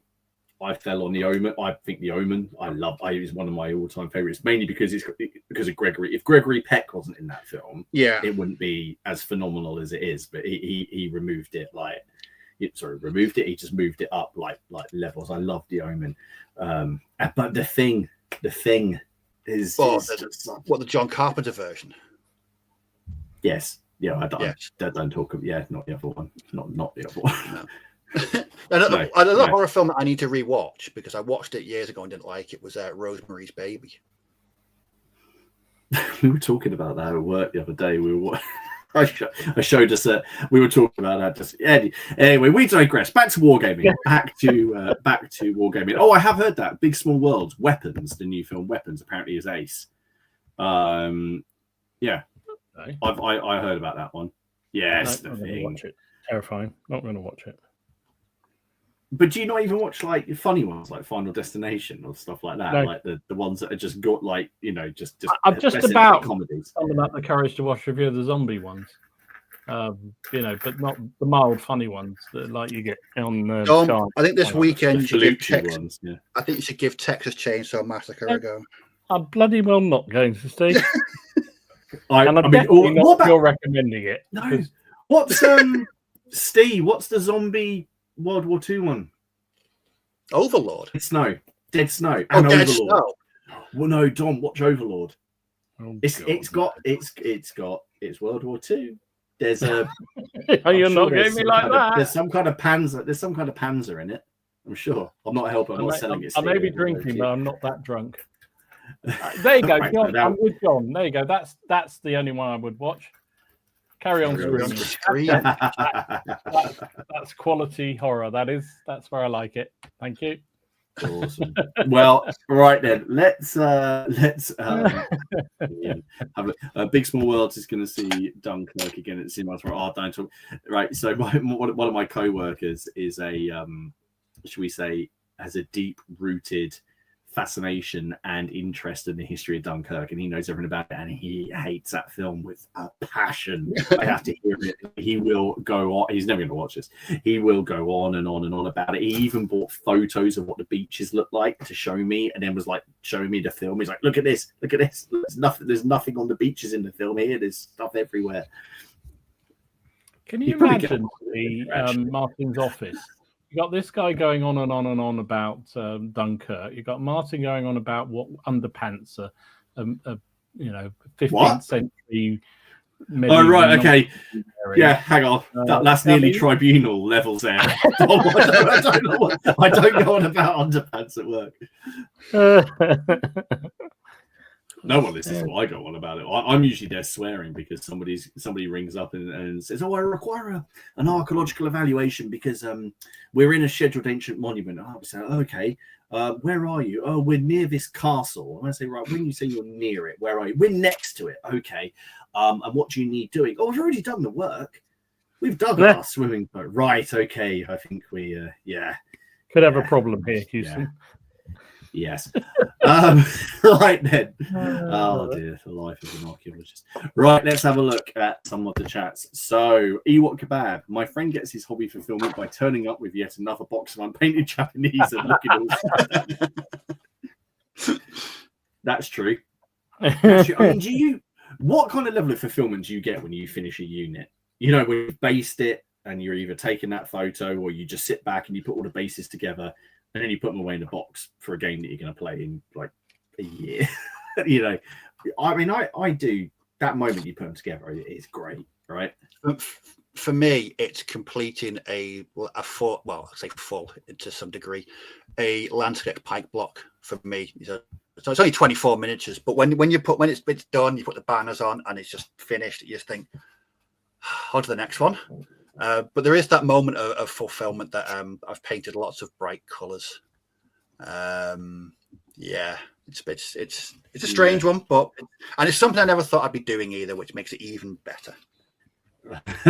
Dom, you get through so many when you put them all down. I get satisfaction I get satisfaction out of it and fulfillment when they're laid on the table, either for a game or just to look at what I've painted, I've collected, if you like. The actual, as you know, the actual painting for me doesn't particularly fulfill me, and it's almost thank God I finished that, and now I move on to. It's a means to an end, right? Exactly. So not that I hate it, but it's just not really my bag. I don't. I've often said that if I didn't ever paint a figure again, I wouldn't be too disappointed because I probably got more than I need anyway. But so I kind of almost feel a little bit unfulfilled when I finish a unit or two, and I know it's going to be 6 months before it sees the table. That almost has the opposite effect for me because I think, I want to get them out and play with them, but I still need somebody else to finish the other half, which is why I end up doing 2 armies often, so I can at least play. But yeah, very much so. That's the nature of the beast for me. Well, Charlie's just putting, I'll answer this. Who's better, William Neville or Henry Hotspur? William Neville, because he died in his bed. If someone died in their bed in the 15th century, right, they did something right. They're winning. They're winning. They win. They win. That's been William Neville. I'm a big Falkenberg little fanboy, to be honest. I think he's ace. Right. Rob Yonts. I get fulfillment in this hobby by playing games, building terrain and tables, and mostly painting figures for both tabletop and competition. I didn't think about building tables, actually. That's one I didn't think about. Because I guess that there's the assumption that you're always just building a table for the figures. But I mean, because there are people, I suppose that's really into model making, and dioramas are a different facet of the hobby, linked, but not directly hobby. But yeah, I could see that. I mean, when you put it all together, and you get it out, that does look awesome. That's all part of it, isn't it? When it's all laid out and you see it all laid out, and all your efforts have come to fruition. All the figures you've painted are on the table, and it just looks good. And somebody stops by and goes, "Oh, that looks good." You kind of do feel fulfilled, don't you? That's a fulfilled when someone says, "Yeah, nice one." Nick says he's a definitely maybe hobby fulfilled. He just doesn't know it. It's fair enough. Absolutely, I know you a bit. David says his schedule goes like this: Project 1, every ACW battling with 2 scenario books written by Greg Wagman for Order of Freedom. Units all completed, working through the battles. Second ball run next. Took 3 years. Now about to start Napoleonics using Blucher to fight the campaigns in Napoleon. Blucher's a good rule set, actually. I've got that kicking around somewhere. Well, I had it. And then I think it went walkabout when I moved house, but I'm not entirely sure. Old school, Hobby Nirvana. The cessation of Hobby Ducker is attainable only after overcoming the 3 poisons of flitting between projects, painting too slowly, and never scheduling a game. Very true. Very true. Very true. John, I get fulfillment from gatekeeping and attacking the paint choice. It makes me feel better about myself. Yeah, we know. We know. Nick Sinclair, fulfillment to me comes from all directions. I enjoy painting, building, putting together a battlefield, playing with friends, but not least the PCP. Thank you very much. Oh, lovely stuff. Excellent. Your check is in the post. And we're working towards that kind of comment. That's awesome. No, thank you very much. But no, I mean, a big part of it, absolutely, a lot of people, and I would probably fall in here. Is that I can't imagine the hobby without another part in it. For example, the painting. I know some people don't. Dom, you said you could do without it. It's unnecessary evil. You don't hate it, but it's neither here nor there. I do enjoy it. And I can't imagine. I think I would get too twitchy about using models. I would always end up painting them. It's the same as the X-wing models. They came pre-painted, and I always ended up doing stuff to those. I couldn't. Well, I think I've talked about this before, but I would and I do get figures commission painted, even with all the number of figures I paint, and I have no problem with that at all. And if I had all the money in the world. The time in the world. But you're getting them painted the way you want them painted, aren't you? What if you could buy models that are ready made? Would you still be as eager to use them? Yeah, ready painted. Yeah. Oh, okay. All right. Yeah. As long as they have the units you wanted. As long as they look authentic and they look look good. I genuinely don't have an issue with it at all. I know, and. That said, I mean, like you say, there are units I've painted and figures I've painted where I actually think, I really enjoyed that. I'd also have to watch an awful lot of crap on telly that Elaine's watching, and this way I can avoid that. So there are benefits to it, but no, I genuinely have no issue with commission painted or even just stuff I bought on eBay if it was decent and it's fits in well. Then no problem at all. Sorry. Dwarven Mustache says he's found the building and painting very important. He enjoys that. I know there are quite a few who do blogs, but I found that sharing that through a YouTube channel easier. Yeah, absolutely. I did as well. I used to do hobby blogs on various forums. I had one for Privateer Press. I had one on Bolt Action. I had one for my Vampire Counts Army, but doing it through YouTube is a lot easier. Actually, it makes life a lot easier. Phil Redmond, a lot of fulfillment comes from the community I'm in. That and having the mick taken out of me when I make bad dice. That's key. Oh yeah, that's key. That's key. Yeah. I love waking up to a Saki message from Dom after he's watched a battle report I've done. I've been pre-scheduled for every video you put up, mate. Do you know what? Well, I know. Yeah. About just something that happened to me last night about how much painting is sort of important to me. So I was painting a few hours last night, and it got to about 9:15. I was just on the sofa watching some YouTube, and I couldn't settle because I'd painted some gold on this miniature, and I literally had to come back in here and I painted for another hour fixing it because I couldn't. I can never go to sleep on a sort of a bad paint job. it annoys me. If there's something that's not right or I'm not happy with, I have to fix it. And that, again, that's just how important painting is to me, that I end up painting a lot later than I normally would, just to fix a bit of gold. Funny enough, I do find that the bit I find I'm myself doing is when I know that we've got the stream coming up, and I don't think I've painted too much yet this week, and I'll crack on a bit later in the night to get something finished, or just wanting a unit, and I think I'm almost done. Just want to get it done. Nope. So I'll do Sorry, that was me. Whoops. That's not my face, honestly. That was me last night trying to finish the archers that I should have had on the table today. So yeah, it's I can see that, and I do, despite what I said, I do get a degree of what are you doing? I do get a degree of satisfaction from fingers. I can't.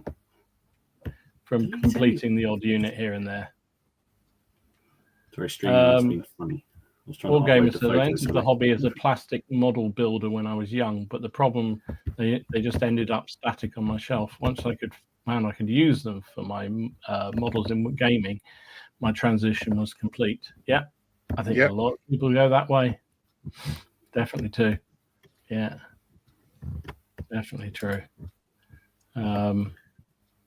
Dignity says, my finished units are only truly done when they first see action on the table. I'm with you there, mate. To me, that's the whole point. I think once your tanks are based and your shields have got the transfers on and done all that kind of stuff, and the flocking's done and your basing, still not done until they hit the table. That's really when they're fulfilled. That's their role in life, right? Well, yeah, that's their reason for being. Where are we? Lionheart. He said for him, the social side of wargaming is where I get the most fulfillment. A close second is when you complete a project and just get it on the table. Yeah, that seems to be need. Robin, I think wargaming has a much bigger social aspect than scale modeling, because the whole premise is that at the end it's a shared experience. Surprisingly deep. Very deep for Robin. Crikey, what's going on? Mate? He's not wrong, but no, that is he's not wrong at all. He's spot on.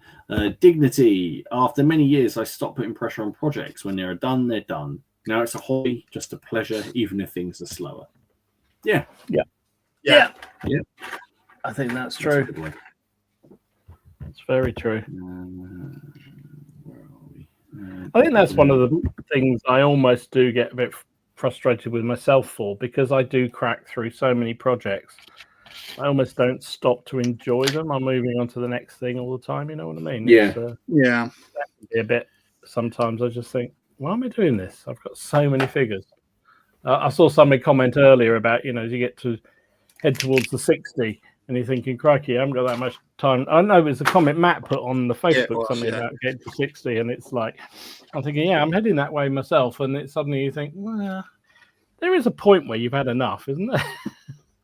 So I buy another load of figures to say, no, it isn't. Yeah, no.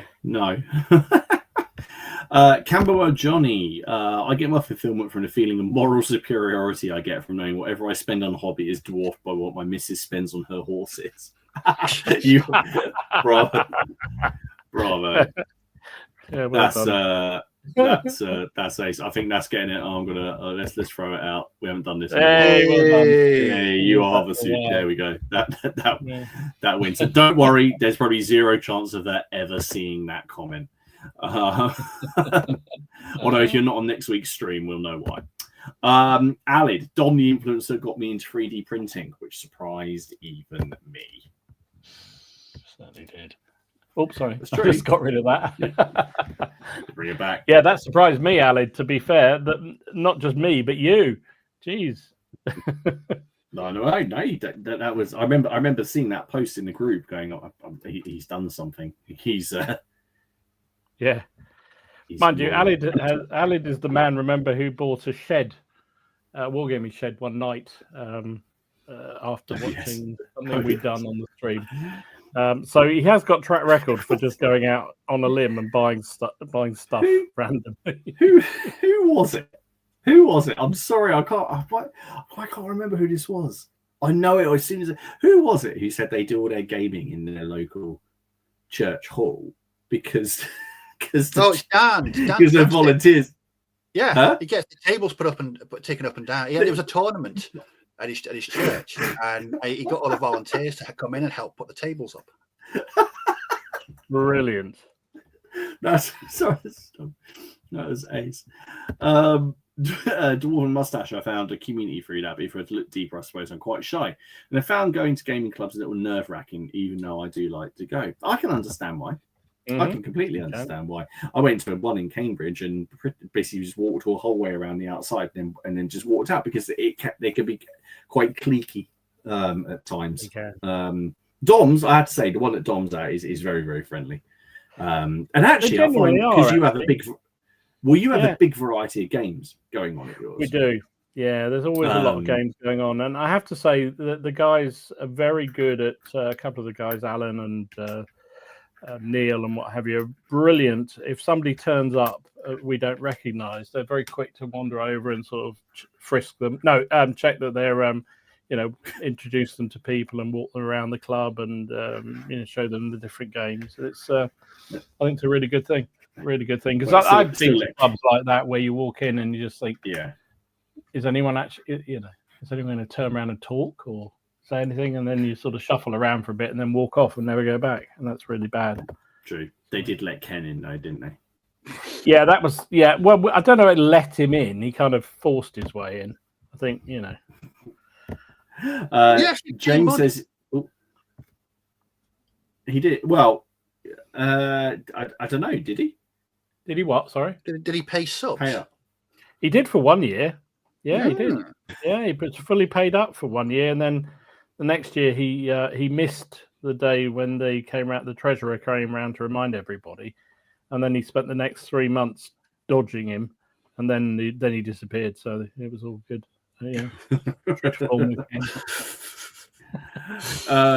Shaco says, I enjoy the YouTubes as an extension of hobby, but I have to enjoy it. Sometimes I have to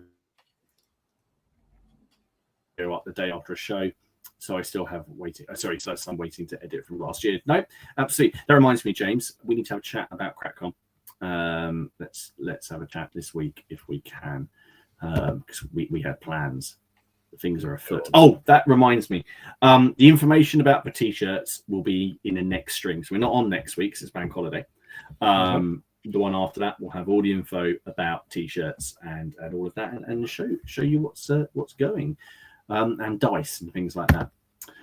Mortzerk, no projects get completely done. It's hard to make World War II 1-to-1 in 28 mil, but that's okay, as my goal is hobbying, and fulfillment comes by doing it and sharing it with others through online and gaming. That's pretty much the right attitude. And the hobby brush community is where it's at. I spent 23 years attending Guildford Games Club every Monday. Life changed and I can't get there anymore. Listening to you lot has become my addiction patch for it. Thank you very much. Good for you. Stephen, my fulfillment comes from recreating my historical reading on the tabletop. That's a bit, This is where the problem lies. Although it used to be, I'll hear a documentary and then I want to do it, but because so many of the documentaries on YouTube at the moment are crap and AI generated, or the scripts are AI generated. I don't normally do this. I left quite a long, admonishing comment on one about the Battle of Towton that got released like about 2 weeks ago, and it was just the biggest pile of poo and just wrong, or just everything was like but there were people commenting about it going, I never knew this about, this is only around the corner from where I live and I never knew this. I'm like, you still don't, because what he said is absolute bollocks. It's completely wrong. They're on about, so I've gone off watching any kind of history documentary on YouTube at the minute. Nick Sinclair, I found that everything about the hobby is fulfilling, with the exception of competitive gaming. I guess unless you win. Oh, I have to tell Hobby Brush, we're in Farnborough, mate. Not far from you if you're in Guildford area. So pop down. You get a chance. Friday nights, sort of 6:30ish onwards in the chat. I'll send you the address if you're interested. Yeah, Tell Dom what army you'd like, and he'll have it painted by next week. Yeah, I'm sure we'll get it. It'll be there waiting for you. I've probably got one here you can have anyway. It's a really nice club. Good club. I've been down there. It's a very active club. Three times now. 3 times, I think. Yeah, I think you've been down twice. 3 times. Twice, 3 times. They've always been very, very welcoming. Yeah. And then we played a game and they beat me, which I don't think is very. That's why we like you coming down, mate. Yeah. Wargame Weekend. I actually started YouTube this year and enjoyed making all 4 videos. Mutton chops. At Martin, I bought both Pillage and Baron's War. Which game would you choose to play if you had a spare couple of hours? Just interested, as I haven't played either. If you haven't, out of the 2, Pillage is easier to set up and play. Without a doubt. Once you play Baron's War a few times, I think you'll be easily able to play that in a couple of hours, but there's a steeper learning curve. Not a massively steep learning curve, but Pillage is very, very simple. I liken Pillage to Dead Man's Hand. You can just put it on the table and play it. The rules are very, very straightforward. Baron's War's got a little bit more to it. A lot of the rules trigger and interact with other rules, and there's quite a few things around actions and command points. It's still really, really good. And to be honest, I keep on getting all these comments. Which one do I prefer? But I think they're really different games. One's got units set 200 years or 300 years later than the other one, and has a completely different sort of system for working. But anyway, yeah, if you only have 2 hours, I guess Pillage. Hobby Brush, again, the big kicks are seeing my stuff being used, not necessarily by me, but that's only because of the community who are enjoying them. That's quite cool, actually. It's a good point when you've painted up something and you got a show game on and people are enjoying it. Like at CrackPod, like that Napoleonic game you put together in about a week. Yeah, it was great. It is good. It is very satisfying to see. Well, again, it's that satisfaction of having your figures laid on the table, isn't it? It's just absolutely. I think one of my CrackCon sort of satisfaction things was that Space Weirdo scenery. Yes. So I've been given updates about that for ages, and when I finally got the game set up, and it was that moment when I turned the lights on, and I was like, "It's done! It's finally done!" And the lights are on, and people want to play. Yeah. I mean, I did enjoy changing your LED colors every time I walked past. Yeah, that was fun. James, he found himself trying to like games others said I should like. I've enjoyed the hobby much more, focusing on what he likes. Yeah, don't try and like what other people tell you should like. Trevor, this podcast on your channel has helped me get into historical games, which I never had the opportunity to do in the past. 57 now, and enjoy the whole experience in history research. One complaint: my wallet is very light. No, no, all Martin's fault. I know. David says, if the internet went down, my biggest loss would be Yorkshire Gamers rants. I think if the internet went down, that would be the world's loss, wouldn't it? For him, I think he wouldn't know what to do, would he? Robert, if it's stopped and no more channel, I have to do housework. Yep. Good shout. Anthony, Fulfilment. After buying into a new project I saw on Martin's channel, I finally get the models onto the table for a game. Not just my channels. Dom does things. It's all your fault. Yeah, I know. Haley tells me that regularly. Steve, the best part of me is getting a battle report of a really great battle edited and uploaded. I do really like getting the battle reports out. I really do enjoy it when the video's been uploaded, and then I inevitably see that thing that's wrong with it, and I can't be bothered to take it down and export it all again. Yeah, I used to. And editing is such a ball ache, though. I hate doing it. Ugh, just hate it. I like them getting them up, but geez, they're a pain in the ass to edit. Yeah, that's why I don't. Yeah. That's why mine are 4 hours long. So I don't. No, it's like a nature documentary. You just don't like to. You're like, you just don't interfere with the gamers in their natural habitat. Exactly right. Old school. Some figures I hate painting until around 90% completion when I can see what they're going to look like, and then I can like them again. Mark says at his age he feels fairly fulfilled if he wakes up in the morning. Always satisfied to see someone I introduced to the hobby win the game on the table. Yeah. What's what? Yeah, but is that satisfying? What if it's you they've beaten? James, I always worry when Ali goes, I've bought something. Yeah, me too. There's a little bit of me goes, he's in so much trouble. Yeah. Jamie, I think I started taking more joy in hobbying when I'm not cranking out full armies on a production line basis and painting whatever stuff, including weird shit. I find fun in smaller groups. Absolutely, when no one's telling you what to do. And then the final one, Robin. Dom's one must have quite low standards for acceptance. I think he's talking about your club. I was going to say most of my things have very low standards, frankly, Robin. But yeah, definitely the club does. If they let Ken in. Yeah. Yeah. Okay. I like that idea, that thing about not painting whole armies and whatnot. I go through that. Sometimes I just think, I've had enough. I've done enough. And then I stop. And then I think I'll focus on just a couple of special units or what have you. And then I'll watch a video or read a book or something. And then I'll launch back into another big army. I don't think Ken would dare try and get a refund from the club because Dom would just barrel him out of there. Listen, when it comes to the club money, there's worse people than me there, so no chance he won't get any money back. No, that's very cool. Well, it's been a very fulfilling chat. See what it has been, yes. It has been. Right, shall we have a look at some of the viewers' pictures? So just a reminder, guys, that if you're not a member of the Facebook group, come and join the Facebook group. The link is down below. Post up pictures of games, works in progress, the miniatures that you finished, or whatever you're doing with your hobby, even if it's you're visiting a castle or something like that. That's always good to see. We do play the Guessing the Castle game quite a lot, which is always fun. You always win. It's not fair. I like castles. I like castles. As an only child, and spent a lot of time just looking at books about castles. I was going to send you one. Martin won't know with this one, and then he does. It's bloody hell. Well, it's because I know roughly where you are, so it's not hard to work out. If you, because he's backwards. I'll hide where I am. Okay.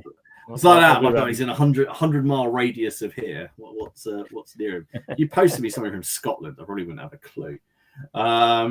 Right then, let's have a look at some of these awesome ones. Now, check this one out from Alex. This is wicked. Look at that. Lovely.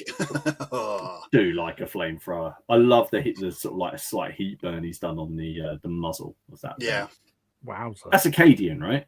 That's one of the new Cadians. They're the tall Cadians. The tall Cadians? Yeah, compared to their predecessors, they look a bit more human.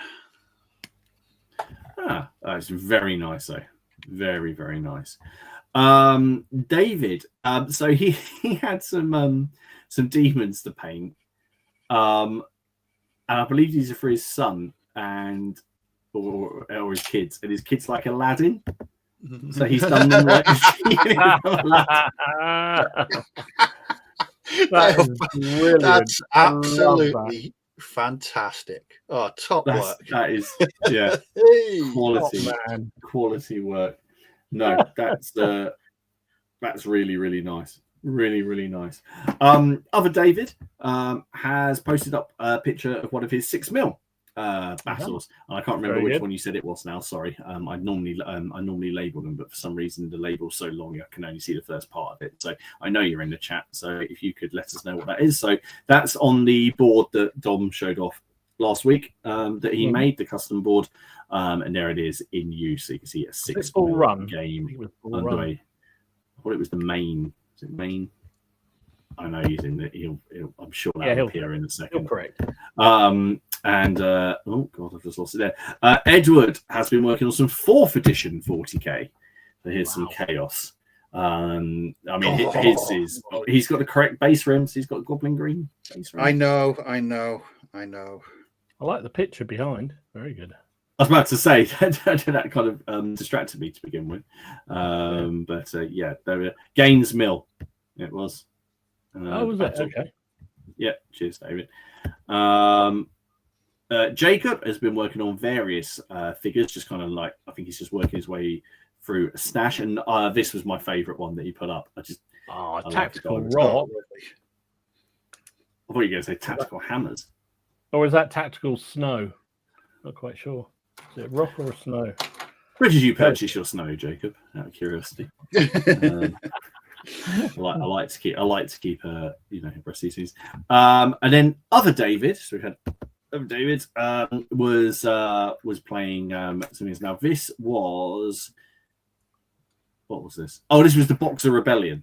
That was it. Oh yeah. It was really cool. I just really like this photo looking down the table. So that's cool. We're going to see some Boxer stuff on your channel again soon, aren't we, Dom? I am going to do some more. Yeah, definitely am. I was thinking about it the other week, and then I saw these pictures, and I thought, yeah, let's get back on it. Very nice. Matt has done this. Now, I just love the insignia on the arm, because I think, am I right? Is that painted? I thought it was painted. Either way, I just really like the model and what he's done with it. I think it's really cool. Beautiful job. Very nice. Really nice. Yeah, really, really cool. Pat, Napoleonics. Nice. Very cool. Chest pains. Very nice. Like Hungarian, aren't they? Yeah. Yes.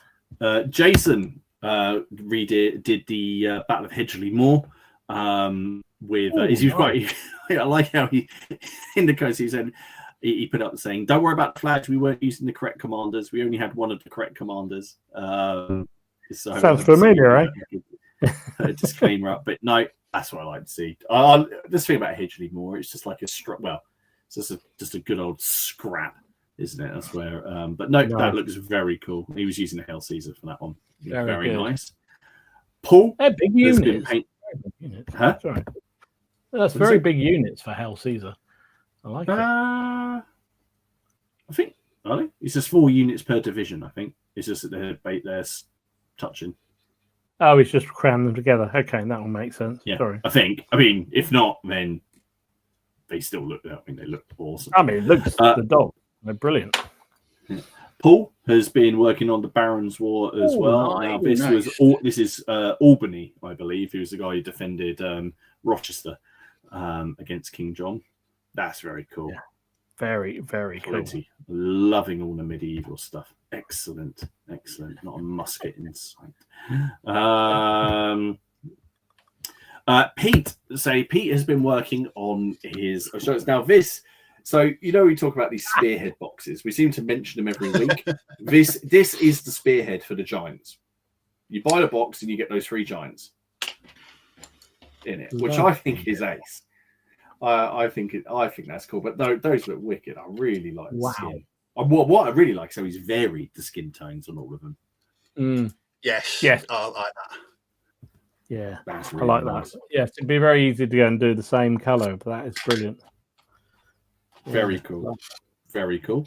Now, Roy has painted up. Now, so those of you who've played Rangers of Shadow Deep know that quite often you need a vulture because it follows you around and it's not good.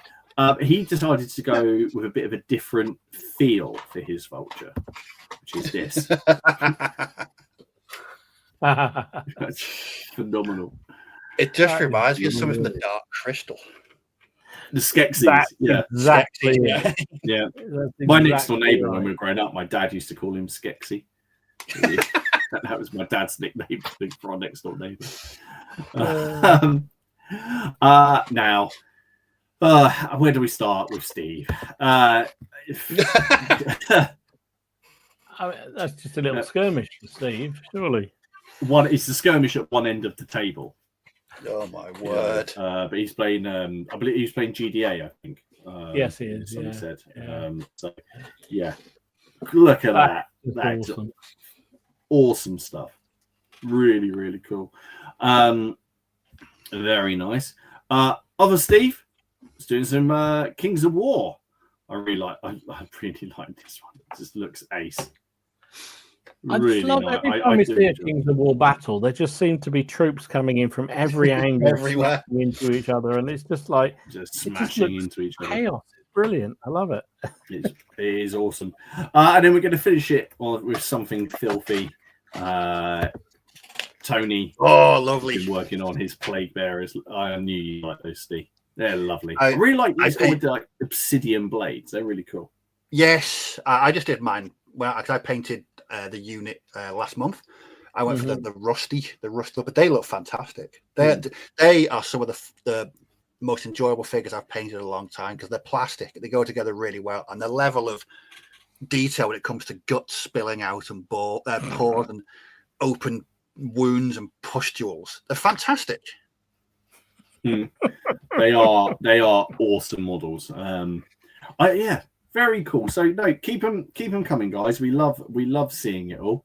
But yeah, there we are. Well, we're getting close to the end. What you two got planned this week on the hobby front? He did that Hedgemore picture. It said Hedgley Moor picture. It said consists of mixed bill and bow, bill and men at arms unit, and an archer unit with some additional handgunners. Yeah, there we go. Very nice. Sorry, mate. Carry on. No, I was just saying, what have you got planned for the week then on the wargaming front, or not, or whatever you wish to share?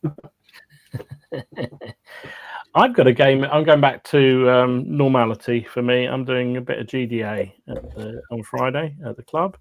Doing some Napoleonics with Jonathan and Ian. Jonathan's playing. Is there a building that he's going to go and hide in? Yeah, well, wherever there's a building or any kind of terrain, you'll hide in it. That's for sure. Yeah, I think we're playing. I think it's one of the 1813 games. I think I can't remember. He did send me the notes. I haven't read it yet. Yeah, should be fun though. 15 mil. Oh, okay. Yeah. It's easier to set up on a club night. GDA 15 mil. So that's one of the reasons why I do it. But I was thinking the other night I must get. I've now got quite a lot of Ottomans. I'm going to have a black powder game with some Ottomans in here at some point. So that'd be interesting. Very colourful as well. Yes, I thought we'll see how it goes. But then somebody will complain that the British that I'm going to use alongside the Ottomans are the wrong period British, but whatever. I've been reading about the First Carlist War. And I didn't realise that there was a British intervention force in there as well. So you could print some British up for that. What about you, Steve? What are you up to this week? Still second edition 40k. I've just literally finished. Apart from that, I need to add the plastic backpack. I've just finished painting the commander from the that I picked up last week. I'm not joking. I have enjoyed. I've started putting it together yesterday morning, and I've just finished painting it now, and I've really enjoyed it. Again, I painted this originally 25 years ago. I bought the box set in 2000. No, it's going to be more trawling through eBay for some second edition or third edition gems and more painting. I'm going to have to try and not paint Abaddon because I want to get the Marines finished quickly. But he's sat there and he's staring, and I just want to paint him because he's just such an ace model. But no, I am fully obsessed with second edition 40k at the moment. Are you following the sort of color schemes that you did back in the day, or are you going completely new? My last second edition 40k army was a generic blue chapter, which is what I've got now. And that's just not by design. It just happens. I love painting. I like Space Marines in blue. Look really nice. But it's just, like I said in the Facebook group, it's a bit galling collecting models that I've previously owned and lost. Yeah. But Steve these days is a bit of a better painter than I was 25 years ago. So it's just nice having a nicely painted army instead of a pretty crappy looking one. So yeah. Good stuff. Excellent. Well, there's this week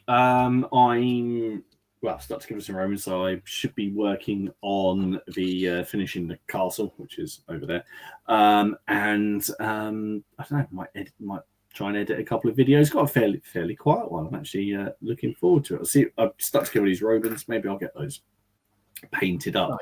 But that means it's the end of the stream. So thank you very much for joining us tonight. It's been a bit interesting. There is no stream next week. So it's a bank holiday. It's the last one before Christmas, isn't it? So so we get the evening off. And then we'll be back, and we're not sure where, so we will let all of you know. And of course, that's the one where there'll be a whole bunch of information about dice and mugs and t-shirts and all of that good stuff for CrackCon. So thank you very much for choosing to spend your Monday night with us. We've enjoyed it. Remember to go check out the channels, the Facebook group, and like and subscribe and do all the shill stuff. All the shill stuff. Earlier. I'm not like Steve. I don't remember all the shill stuff at the start. We hope you have I hope you guys have a really good week, and we will see you all again 2 weeks' time. So 2 weeks' time. Take care of yourselves. Bye-bye. Bye.